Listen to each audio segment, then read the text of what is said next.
성강교회 성도 여러분, 일주일 동안 잘 지내셨습니까? 네, 반갑습니다.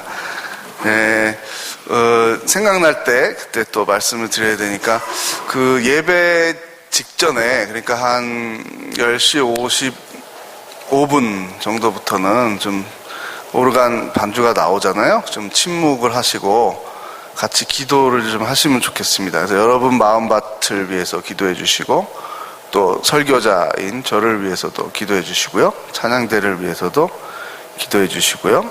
예배 전에 마음 자세가 중요합니다. 제가 말씀을 드렸죠. 근데 일찍은 오셨는데 보니까 이렇게 반가우셔갖고 대화를 많이 하시고 인사를 하시니까 제가 여기 앉아서 기도를 하는데 계속 소리가 들리는 거예요. 그래서 잘 집중이 안 되더라고요. 근데 혹시 다른 분들도 또 옆에서 그렇게 느끼실 수 있죠. 그래서 그 식사하시면서 대화와 인사하시고, 또 이제 나가시면서 밝게 인사하시고요.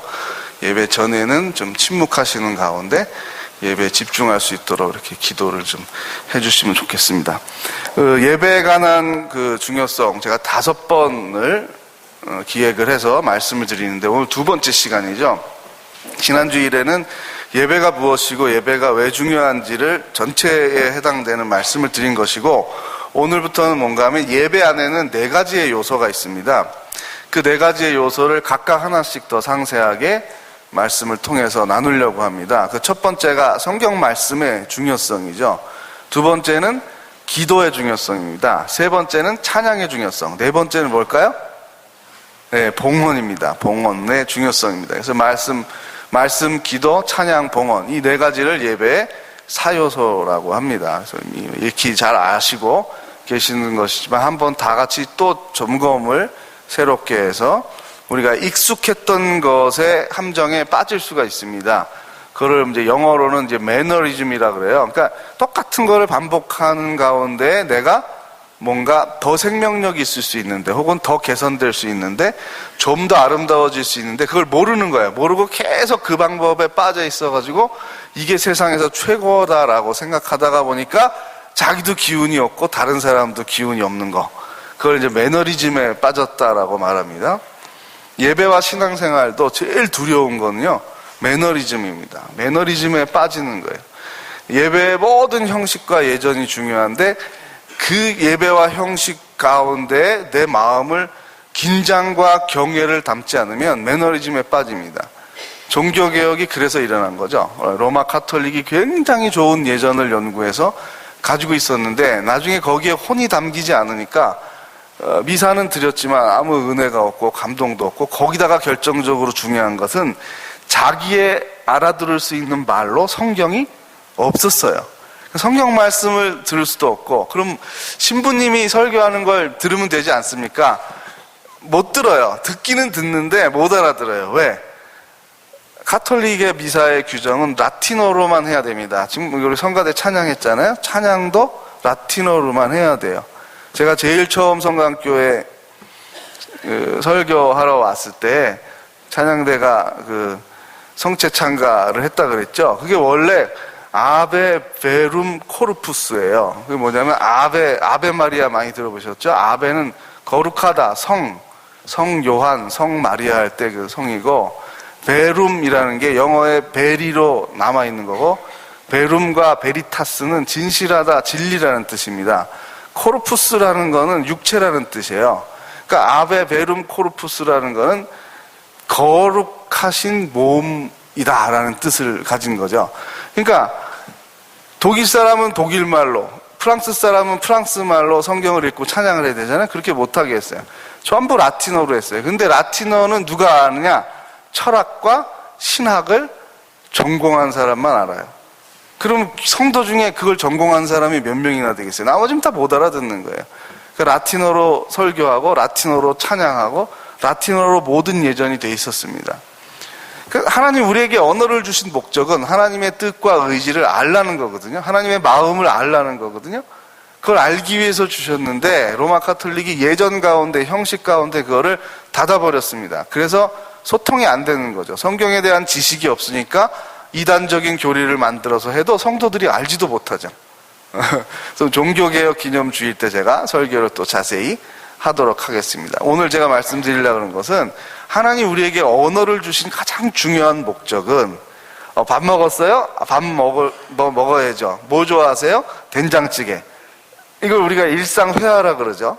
언어는 이런 일상회화도 해야 되고요. 또 학문의 언어가 있습니다. 깊이 들어가서 언어를 분석하고 개념을 연구하는 학문의 세계가 있죠. 또 자연과학의 언어들이 있습니다. 실험의 언어들이 있습니다. 이게 다 중요하죠. 다 중요하지만 가장 중요한 거, 하나님이 정말 인간에게 왜 언어의 능력을 주셨을까? 인류학자, 사회학자 다 다르겠죠, 관점이. 우리 신앙인들은, 그리스도인들은 가장 중요한 게 뭐라고요? 하나님의 말씀을 알기 위해서입니다. 하나님과 소통하기 위해서입니다. 하나님과 사귐을 갖기 위해서입니다.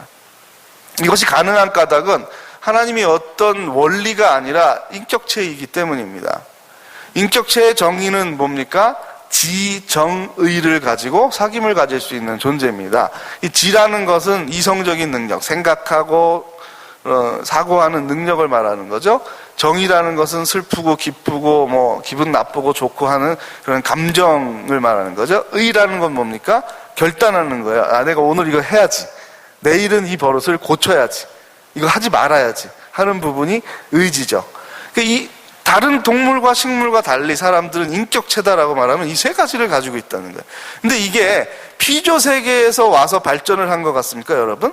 피조 세계에 원숭이 나름대로 이게 있었고 돌고래도 이게 있었는데 시간이 많이 지나다 보니까 뇌가 더 발전을 하고 진화가 돼서 이걸 갖게 됐다. 이렇게 믿는 사람도 있겠죠. 근데 우리는 뭐예요? 하나님이 주신 거예요. 하나님이 주셨는데 뭘 주셨어요? 하나님의 형상을 주셨죠. 하나님을 닮았다는 겁니다. 무엇을 닮았느냐? 하나님이 생각하는 존재입니다. 그 생각의 능력의 일부를 부여받은 거죠. 하나님은 감정이 있으신 존재예요. 그러니까 아무렇게나 우리가 살아도 다 좋은 게 아니라 어떤 건 기분이 나빠요. 그러니까 성경에 보면 하나님이 화를 내시는 장면이 있어요, 없어요? 있죠. 감정이 있으셔요. 그 다음에 의지, 내가 너희에게 복을 주리라, 내가 이렇게 하면 너희를 심판하리라. 이건 뭐예요? 의지의 표현이죠. 그렇게 하겠다는 거예요. 이 모든 요소를 우리가 하나님으로부터 받은 겁니다. 그래서 우리가 인격체가 된 거죠. 그래서 하나님은 바른 표현은 하나님은 신격체입니다. 이게 바른 표현이겠죠. 하나님은 신격체인데 그것의 일부를 우리가 받게 돼서 우리가 다른 피조물과는 구분돼서 인격체가 됐습니다. 이렇게 설명하면 되겠습니다. 그런데 이제 신격체라는 말은 잘 안 쓰는 말이니까 그냥 다 인격체라고 표현을 합니다. 그래서 우리 하나님은 인격체로서의 삼위일체 하나님입니다. 이런 표현을 하는데 그 말의 의미가 너무너무 귀한 겁니다. 너무 귀한 거예요. 그 예를 들면은 태풍을 신으로 섬기는 사람들도 많았어요. 바람 에너지가 어마어마하니까 태풍이 한 번 오면 집을 쓸어가고 농산물 쓸어가고 생명도 죽으니까 태풍을 신으로 생각하고 빌었단 말이에요. 근데 문제는 태풍은 힘 에너지는 우리보다 가공할 만큼 많이 가지고 있지만 인격체예요? 아니에요. 인격체가 아닙니다. 그러니까 아무리 우리가 뜻을 빌어도 우리 지역을 지나가게 해주십시오라고 태풍에게 빌어봐야 태풍이 그 정성을 보고 그래 내가 길을 바꾼다 이렇게 몸을 틀어가지고 변경하고 그렇게 생각을 하는 인격체가 아니라는 거죠. 많은 사람들이 태양을 신으로 생각했습니다. 왜냐하면 태양이 있어야 농사가 되잖아요. 네. 태양이 열 에너지와 빛 에너지를 가지고 있잖아요. 그게 끊기면 우린 생명이 존재하지 못하잖아요. 태양을 신으로 생각했어요. 태양신, 달신. 그래서 빌었어요. 산에는 산신, 나무에는 또 나무의 신이 있고. 그런데 인격체가 아니에요. 인격체가 아니니까 우리가 어떤 소원을 말하고 어떤 상황과 필요를 얘기해도 못 알아들어요. 우리가 사용하는 이 언어가 없죠. 생명체는 어떤 기운은 감지할 수 있습니다. 그래서 신비한 이야기를 하죠. 식물을 놓고 그 방에서 사는 같은 생명체가 계속 우울하면요, 이 식물이 잘 자라지 못합니다. 생명의 기운이라는 게 있어요. 그거를 교감할 수는 있어요. 동물도요, 내가 기르는 강아지, 내가 정말 기분이 나빠가지고 있으면 알아요. 나한테 장난을 그렇게 안 걸어요. 그래도 똑같이 장난을 거는 애들은 굉장히 주책인 거죠. 한 대 맞죠. 그 맞은 다음에 깨닫는 개들도 있죠. 주인이 기분이 나쁜가 보다. 가만히 있어야지. 그 정도는 안다고요. 생명체니까. 그러나 우리가 가지고 있는 이런 언어를 사용해서 소통하는 능력은 없어요. 그건 불가능해요. 그래서 이건 하나님에게서 온 능력입니다. 하나님의 능력이에요. 언어를 갖는다는 건요. 예배의 모든 요소는 다 신적인 요소들입니다. 예배의 모든 요소는 사람이 개발한 게 아니에요. 하나님이 주신 것이죠. 하나님이 만약에 괴팍한 하나님이라서 숨어 계시는 하나님, 숨바꼭질을 좋아하고 계시를 닫아버리면 아무리 우리가 착한 사람이라도, 아무리 성실한 사람이라도, 아무리 공부를 잘하는 사람이라도 하나님의 뜻을 알 수가 없습니다. 그래서 계시는 은총입니다라는 말도 하고, 계시는 전도하지 않으면 절대 전달이 되지 않습니다. 왜? 산속에 어떤 사람이 10년 동안 착하게 아무 나쁜 짓도 안 하고 가만히 앉아 있었어요. 그렇다고 그래서 그 사람이 예수 그리스도가 나를 위해 십자가에 달리셨구나, 오늘부터 교회 내려가서 신앙생활 해야지, 이렇게 득도하는 사람은 없어요. 불가능해요. 이거는 자연적으로 깨달음을 통해서 얻는 지식이거나 자연을 공부해서 연구해서 데이터를, 자료들을 수집해가지고 그 다음에 진리를 끄집어내는 거, 그걸 귀납적인 진리라 그래요. 이게 인간이 만들어 놓은 공부의 학문적인 방법들이죠.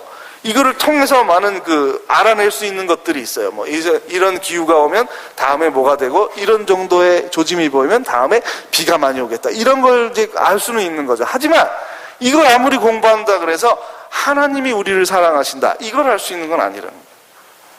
이건 하나님이 주셔야 되는 것이고, 그걸 깨달을 수 있도록 성령 하나님께서 우리 마음을, 우리 영이 존재하는 마음밭을 또 주장하십니다. 이게 참 신비한 일이죠. 하나님이 우리에게 계시를 주시는 것이 얼마나 감사한 일인지 이것만 해도요. 그래서 동양의 수행 종교는 인간이 만든 가장 위대한 종교지만 생명력은 없는 것입니다. 하나님이 그렇게 하신 것이 아니기 때문에. 제가 이제 군목으로 군생활을 했어요. 군대에 목사로 가는 겁니다. 이제 장교로, 중위로 임관을 하게 되는 건데, 그 대구 옆에 있는 영천에 있는 삼사관학교에서 이제 훈련을 받아요. 장교니까. 근데 그 군종 장교, 그래서 이제 세 부류의 장교가 있는데, 신부, 스님, 목사 이렇게 있는 거예요. 그러니까 세 성직자들이 같이 생활을 해요. 3달 동안. 그래서 제가 신부님들하고도 친하고 스님들하고도 친했어요. 그러면서 재밌는 걸 많이 알게 됐는데, 스님이 하루는 그러는 거예요. 제 성경책을 보더니, 목사님, 나는 기독교 제일 부러운 게 있어요. 뭔데요? 그랬더니, 성경책. 왜요? 불경 있잖아요. 그랬더니, 불경 다 못 읽어요. 그래. 성경, 이렇게 책을 보면, 이야, 이게 다죠? 그랬더니, 요것도 요약해가지고, 우리는 요만큼 만들 수 있고요. 이것도 다시 요약해가지고 15분 동안 대학 캠퍼스에서 전도하는 게 사형이라는 게 있는데, CCC, 대학생 선교에서 만들어서 수십 년 동안 쓰는 게 있는데, 그건 15분용이에요. 15분 동안 성경의 핵심 교리를 전해서 이거를 믿고 결단하고 교회에 나오는 친구들이 있다고 얘기를 했더니 스님이 입이 딱 벌어지는 거예요. 그래서 제가 다시 되물었어요. 왜요? 그랬더니 우리는 불경을 처음부터 끝까지 읽은 스님이 아마 없을 거래요. 그러더라고요. 그리고 더 중요한 거는요, 더 엄밀히 들어가면요, 불경의 범위가 사람마다 다르고 정해지지 않았답니다. 어디서부터 어디까지를 불경으로 한다라고 말한 사람이 아무도 없어요. 사람들이 한 거니까. 무한대요. 그래서 우리가 알고 있는 뭐 반야심경이나 금강경이나 화엄경 이런 것들은, 화엄경이 좋다 그래서 제가 한번 고은 씨가 쓴 소설 화엄경을 읽었어요. 그러니까 굉장히 멋있더라고요. 근데 어디를 읽어도 우리의 생명이 어떻게 구원된다라는 건 없어요. 대부분 다 우리의 욕망을 절제해야 평안을, 그러니까 화평을 누리게 된다는 내용들이죠, 그게. 근데 그분이 그러는 거예요. 그래서 우리는 화엄경의 대가가 있을지는 모르지만 불경 전체를 읽고 불경의 핵심은 이거라고 말할 수 있는 사람은 진정은 없다라고 얘기를 하더라고요. 그래서 본인이 성경이 좋다, 부럽다라는 얘기를 해요. 그래서 제가 그때 뭘 깨달았냐면, 이것이 계시의 은총이라는 말이구나. 그러니까 하나님이 우리의 수명을 알까요, 모를까요? 대답하셔도 돼요. 제가 질문하는 건 대답하셔도 됩니다. 우리의 수명을 알까요, 모를까요? 아시죠? 우리의 지적인 능력의 한계를 알까요, 모르실까요? 아시죠? 그러면 괴팍한 하나님이 아니라 우리가 하나님 뜻을 알기를 원하실 때 우리 수명에 맞는 분량도 줘야 되고 우리 지적인 능력에 맞는 분량도 생각해야 돼요. 만약에 성경 요한복음 하나를 깨닫는데 100년이 걸린다 그러면 여러분 생각해 보세요. 우리 수명이 100년인데 성경 66권 가운데 하나를 띄는데 100년이 걸린다 그러면 성경 전체를 우리가 어떻게 살면서 그 뜻을 파악을 하겠습니까? 불가능한 거죠. 하나님 괴팍하신 분이 아니에요. 선하신 분이고 우리에게 충분히 알 수 있도록 계시해 주셨다. 계시라는 말은 자기 알림, 하나님이 자신의 감정, 뜻, 그리고 의지를 표현해 주셨다는 겁니다. 알 수 있도록 표현해 주셨다는 겁니다. 제가 이런 표현을 많이 해요. 젊은이 집회 가면 계시가 은총입니다. 그러면 이게 신학적인 말이니까 잘 모르잖아요. 많이 들어보긴 했지만 계시가 은총입니다. 이거 몰라요. 이게 무슨 말인지. 근데 이걸 예를 들어요. 애기 엄마랑 애기들이랑 노는 걸 보면 참 재밌어요. 정말 유치찬란하죠. 이런 것만 있어도 잘 놀아요. 애기들은 엄마 어딨나 그러면 애기가 이렇게 찾아요. 여기 뒤에가 있으면 엄마 여기 있다 그러고 내가 엄마 찾았다 그러고 좋아해요. 근데 그게 진짜 엄마를 자기가 찾은 거예요? 아니면 엄마가 찾을 만한 데 있어서 보여준 거예요? 정말 정직하게 얘기를 해봐요. 예. 애기는 자기가 찾았다 그러죠. 그러나 엄마가 찾게 한 거죠. 정말 강직한 엄마가 있어서 좋아, 네가 날 찾았다고? 승부를 해보자. 범인은 용산구 전체. 그리고 엄마가 숨으면 이 애기는 어떻게 되냐면요, 죽어요. 결국은 죽습니다. 엄마가 작정하고 숨으면 이 애기는 죽어요. 그게 애기의 운명이에요. 이 애기가 나는 똑똑해, 나는 지혜로워, 나는 착해, 나는 성실해, 아무 의미가 없어요. 엄마가 안 나타나면 죽는 거예요. 그걸 깨달으셔야 돼요. 그래서 10년을 나보다 산속에서 수행했다. 내가 존경은 하지만 그게 진리를 얻는 방법은 아닌 거예요. 그걸 구분하셔야 돼요. 불교에 대한 얘기를 막 들어보면 제가 주눅이 들어요. 그 정성이 너무 대단해갖고 우리는 진짜 은혜로 구원 얻었다라는 게 그게 실감이 나요. 스님들하고 대화해보면. 고행하는 거 나중에 기회가 되면 제가 차차 얘기를 할게요. 불교에 대해서 제가 잘 알아요. 스님하고 3달을 살았기 때문에 잘 알아요. 신부들의 생활도 제가 잘 알아요. 적나라한 걸 많이 봤어요.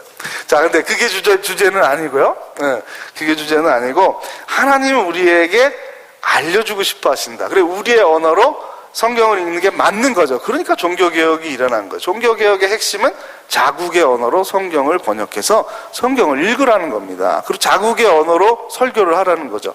그래서 알아들으라는 거죠. 그래야 하나님 뜻을 알아들고 실생활에서 반영을 하게 되는 거죠. 근데 설교를 듣는 것만 가지고는 부족합니다. 한 70%, 80%의 이제 하나님 뜻을 알게 되는 게 되는데 부가적으로 또 뭐까지 해야 되냐면 묵상을 해야 돼요. 묵상. 그래서 그 부분은 따로 또 하나의 그 주제가 되기 때문에 제가 이제 특강을 하려고 합니다. 토요일 빠른 시간 안에 제가 토요일 2시경 정도면 좋을 것 같아요. 점심 드시고 큐티 세미나를 할 테니까 무료입니다. 성강교회 성도들 다 오십시오. 이렇게 할 거예요. 그러면 시간 되시는 분들 다 오십시오. 그리고 제가 1년에 한 2-3번 하려고 그래요. 자주 하려고 그러니까 이번 기회 없으면 또 다음에 가을에도 하시고, 그래서 그거를 배우시고 이제 제가 새벽 기도를 그 형태로 진행을 할 텐데 어려운 게 아니에요. 간단한 겁니다. 설교는 말씀 선포되는 걸 일반적으로 여러분이 듣는 거죠. 묵상은 뭐냐면 거기에 플러스 오늘 성령님이 나에게 말씀하신 거. 저는 성강교회 전체를 향해서 선포하잖아요. 어떤 사람 한 명을 생각해서 이걸 하는 게 아니잖아요. 성강교회 전체를 생각하고 나아가서는 보편성도 생각하죠. 한국교회 전체, 세계교회 전체를 생각하면서 보편적인 말씀을 드려요, 설교는. 근데 그것이 여러분 성강교회 2012년도를 살아가는 성강교회 굉장히 다른 거예요. 독특한 거예요. 그 다음에 개인의 또 독특성이 있어요. 가정의 독특성이 있어요. 직장의 독특성이 있어요. 학교의 독특성이 있어요. 공부하는 영역에 전공 분야의 독특성이 있어요. 그걸 성령 하나님께서 아시고 계속 더 세밀한 대화와 알려주심, 계시를 주고 싶어 하는 거예요. 그 과정까지도 지금 성령의 음성을 들었으면 좋겠다라는 부분이 큐티예요. 큐티, 묵상 생활이에요. 그 부분 제가 따로 특강을 할 것이고, 새벽 기도에 오시는 분들은 제가 7월 한 주 동안은 계속 그 말씀을 드릴 테니까요. 토요일에 안 오셔도 새벽에 오시는 분은 또 해결이 되고요. 또 수요일에 오시는 분들, 수요일에 강해 설교 플러스 묵상을 하고 기도회를 하려고 그러는데 이 종합이죠. 수요일에 오시면요, 성경을 공부할 수 있어요. 성경을 공부하는, 신학적으로 공부하는 것에 대해서 여러분이 강의를 들으면 한 1년 정도 들으시면 여러분이 성경을 읽을 때도 이렇게 공부하면 되겠구나, 혼자 참고서를 사서 읽으실 수가 있고요. 그 다음에 묵상하는 거 제가 플러스로 하고요.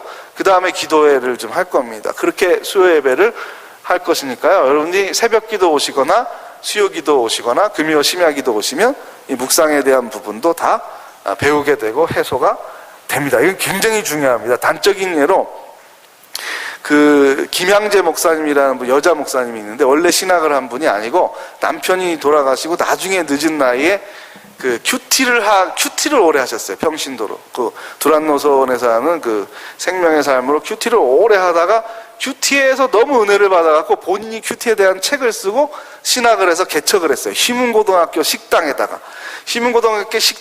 하고 계속 성경을 그 큐티하는 방법으로 설교를 하고 큐티만 시켰어요. 다른 거 아무것도 안 하고. 근데 지금 성도가 5,000명이 넘어요. 강남에서. 강남은 교회가 잘 안 되는 텃밭이에요. 왜냐하면 소망교회, 광림교회, 충영교회가 있어서 잘 성장이 안 돼요. 다른 교회들은 다 300명, 400명이에요.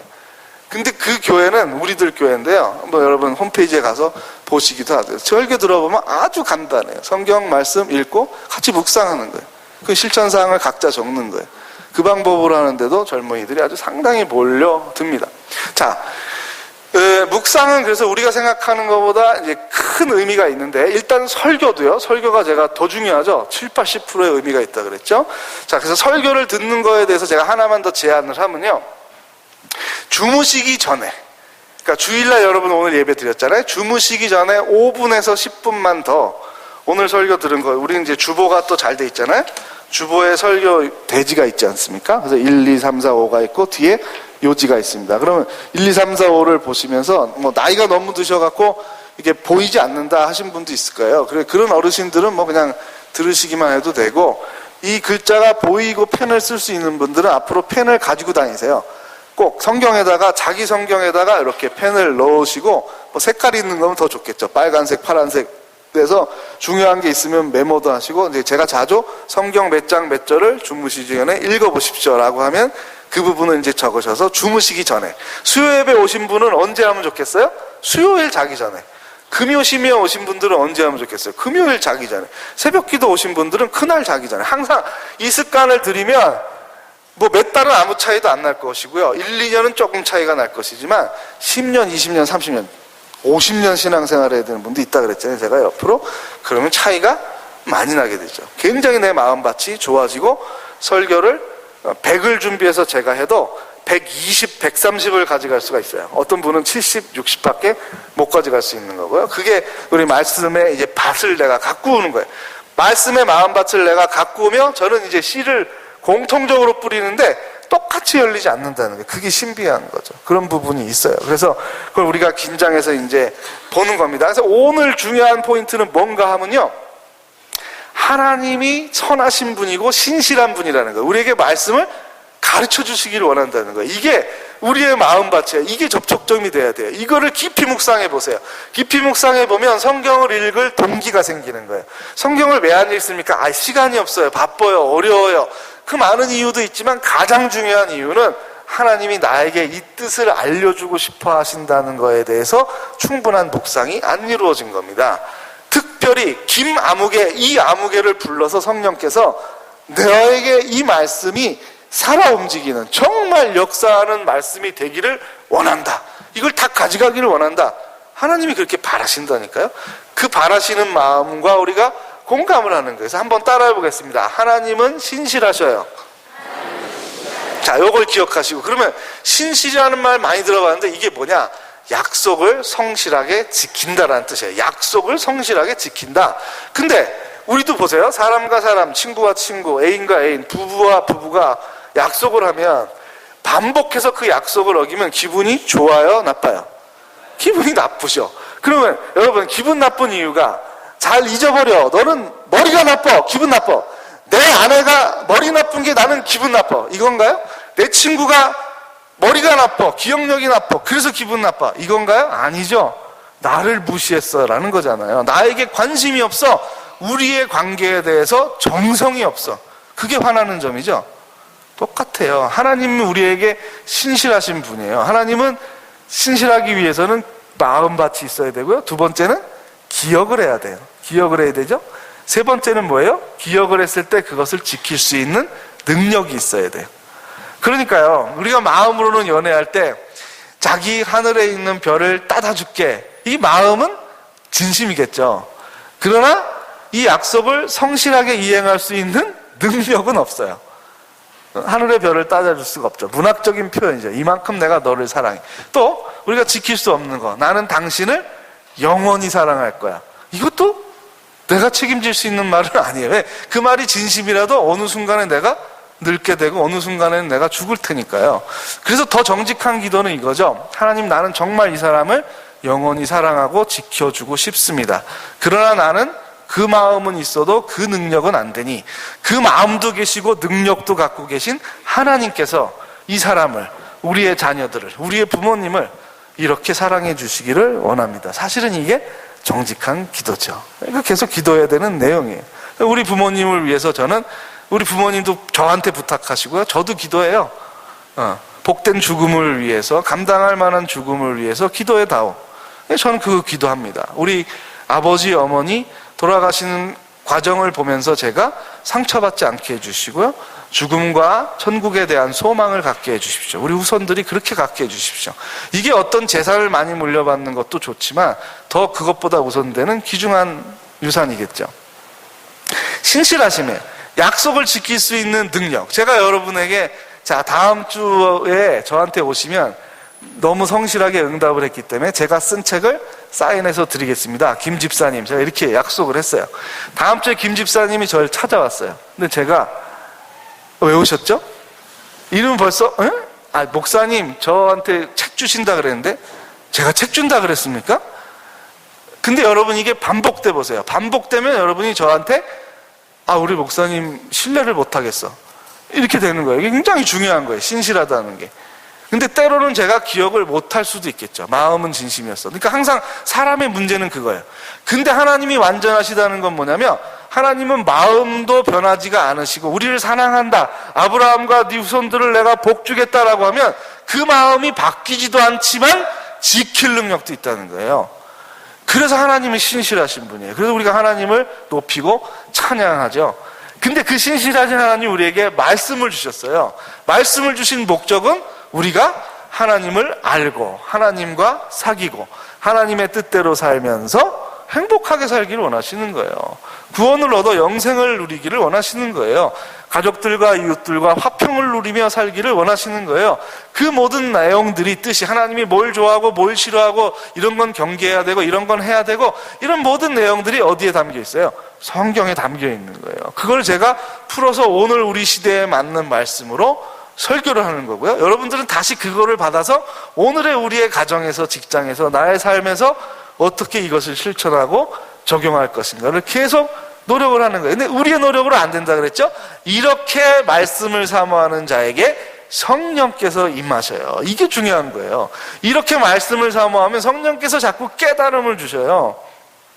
제가 존경하는 선배 목사님들이 있어요. 그 중에 한 분이 저한테 이렇게 얘기하신 게 저 인상 깊어요.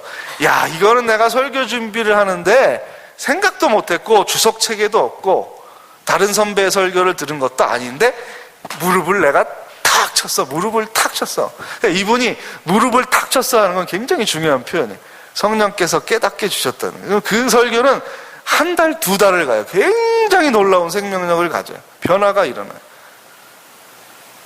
그 마음밭이 바뀌는 거예요. 설교자의 마음밭이 먼저 중요하겠죠. 그래서 제가 그걸 위해서 기도하고요. 여러분도 그걸 위해서 기도해 주시고, 그 다음 여러분들, 저는 늘 기도합니다. 저, 여러분, 그리고 성령 하나님, 세 주체가 유기적으로 연결되게 해주십시오. 소통하게 해주십시오. 그 찬양과 기도를 매일 드리고 있습니다. 그래서 예배 전에도 그것을 집중해서 기도해 주십사 하고 부탁을 드렸습니다. 예, 더 이제 그 큐티에 대한 말씀은 제가 특강과 다른 예배 시간을 통해서 더 설명을 해 드리겠습니다. 예, 우리 같이 한번 찬양하겠는데요. 지난주에 우리 같이 불렀던 찬양이 있죠. 주께와 엎드려 경배드립니다. 네, 또 이 찬양을 드리고 잠시 기도를 하겠습니다.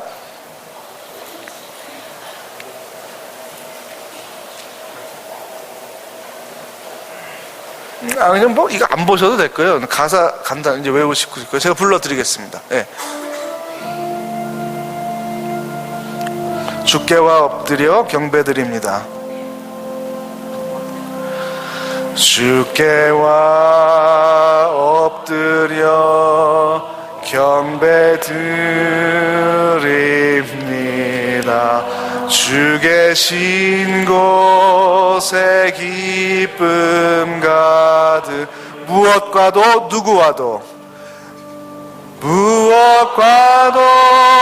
누구와도 바꿀 수 없네. 예배드림이 기쁨됩니다. 드림이 기쁨돼. 네, 다시 한번 찬양합니다. 주께와 엎드려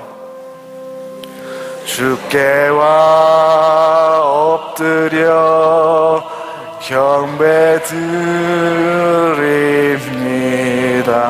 주 계신 곳에 기쁨 가득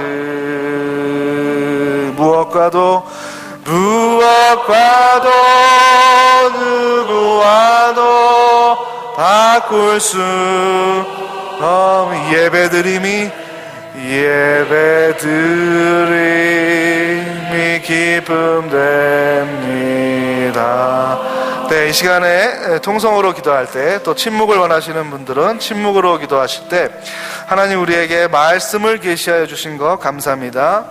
우리가 하나님의 뜻을 알기를 원하시고 우리를 사랑하시고 우리를 구원하시고 우리의 삶의 후원자가 되어주신 것이 성경 말씀에 가득 들어있는데, 이 말씀을 읽을 때 깨달음 주시고 설교 말씀을 들을 때 깨달음 주시고 개인적으로 묵상할 때 깨달음을 주시기 원합니다. 우리의 마음밭이 설교 옥토의 마음밭이 되기를 원합니다.